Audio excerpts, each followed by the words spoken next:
his stomach, with no evidence to show how or by whom the chloroform was administered. Adelaide Bartlett was found not guilty. Sir James Paget commented after the verdict, "Mrs. Bartlett was no doubt properly acquitted, but now it is to be hoped that in the interests of science she will tell us how she did it." 2nd of January 1880.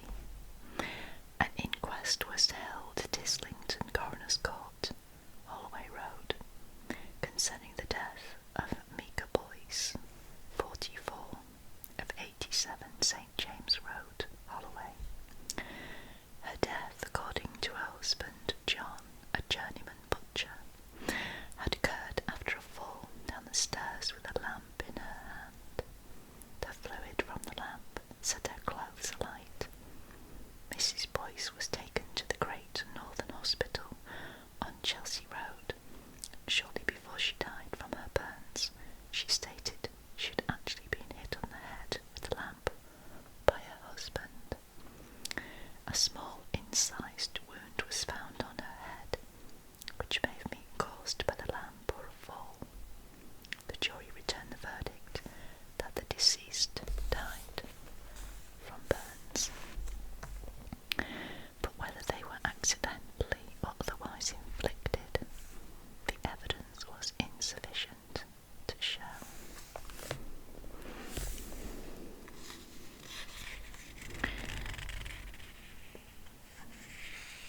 Okay, let's read this one from the 4th of January 1889. The findings of the inquest held at Guy's Hospital on the body of John Callard were published. On Christmas Eve 1888, Callard joined a group drinking at the Queen's Head in Tanner Street, Bermondsey. It was noted he was slightly elevated when he came in. All agreed to pay 2d into a kitty for drinks, and Callard went around with the hat. He thought there was 2d short, and at once charged another in the group, named Alexander McKee,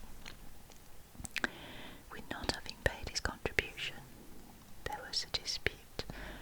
The money was checked again and found to be right, but Callard would not admit he had made a mistake and picked a fight with McKee. Using abusive language and all manner of accusations to goad him, the landlady begged him to stop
present in court, and one of their number, Eliza South, gave evidence. She stated that Mrs. Alden's health had declined for about 7 weeks before her death. The coroner inquired if she had sought medical aid, to which South replied, "We only did what we consider necessary according to our belief." She had laying on of hands by the elders, and we gave her all the nourishment we could. Dr. Jones, who had conducted the post-mortem, stated death had been due to serious apoplexy, but noted the body was very thin, seriously ulcerated, and showed old pleurisy. In summing up, the coroner castigated the sect for their neglect of Mrs. Alden, and threatened that if the case had been stronger, he would have sent it to the criminal court. The jury returned a verdict in accordance with the medical evidence. After the verdict was passed, Elder Brooks was brought before the coroner, but he would not accept the warning and stated they would continue to do as they had done. The jury cried, "Scandalous!" As Brooks attempted to lecture the court on his beliefs, the coroner declined to listen, stating that the ways of these people were quite peculiar enough for me.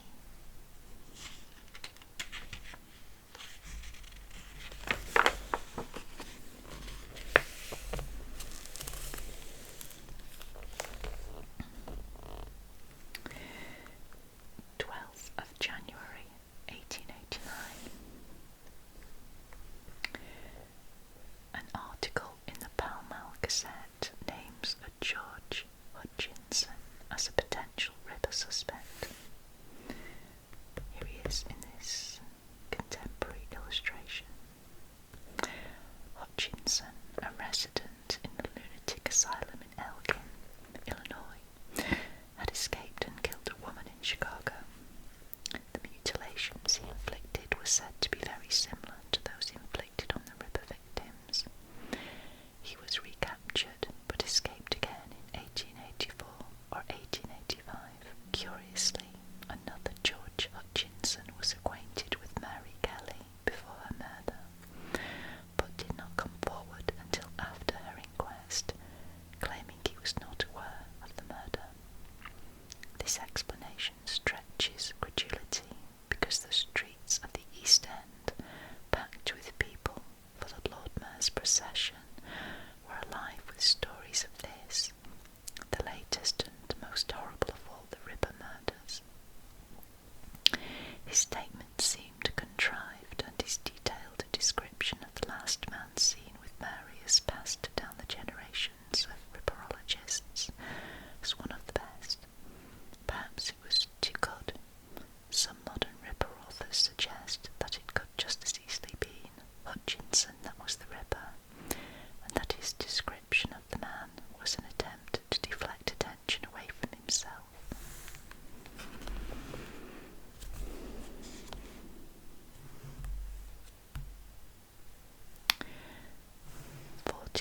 January 1892. This day saw the death of Prince Albert Victor, Duke of Clarence. On the right here, eldest son of the Prince of Wales, later King Edward VII, eldest grandson of Queen Victoria, and thus second in the line of succession to the throne of England, known to the royal family as Eddie. He was widely nicknamed below stairs as Collar and Cuffs because of his dandyism. It has also been suggested that the young prince occasionally enjoyed a walk on the wild side of the East End. Eddie became one of the more modern suspects involved with the Jack the Ripper crimes. It has since been proved beyond doubt that the prince was in Yorkshire, Scotland and Sandringham at the time of the Ripper killings. Unfortunately, the prince was not so innocent of complicity in the Cleveland Street scandal in 1889. And that's on page 101. Prince Eddie was just 28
rose and shouted for help, fortunately in the nick of time.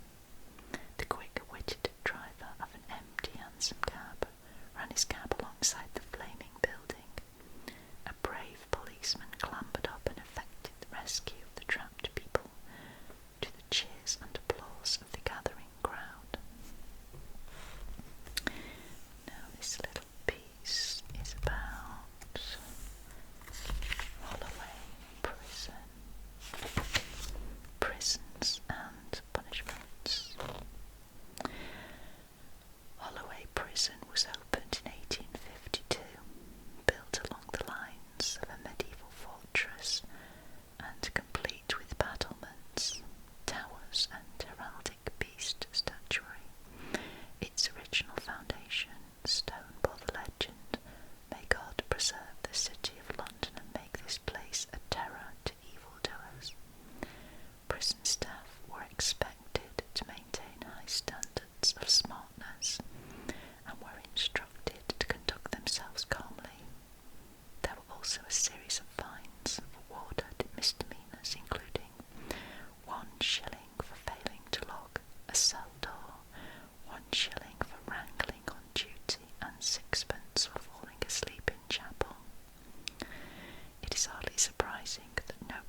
Francis Coles, 26, and an unfortunate known on the street as Carrotty Nell, a violent ship's stoker named James Thomas.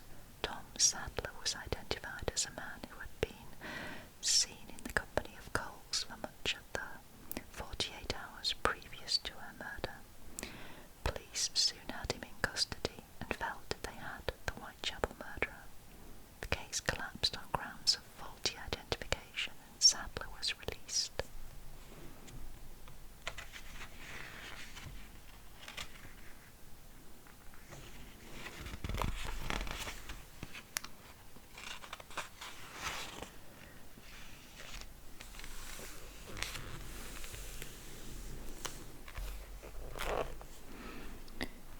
So here we have the Clerkenwell House of Detention. I'll show you a bit closer there.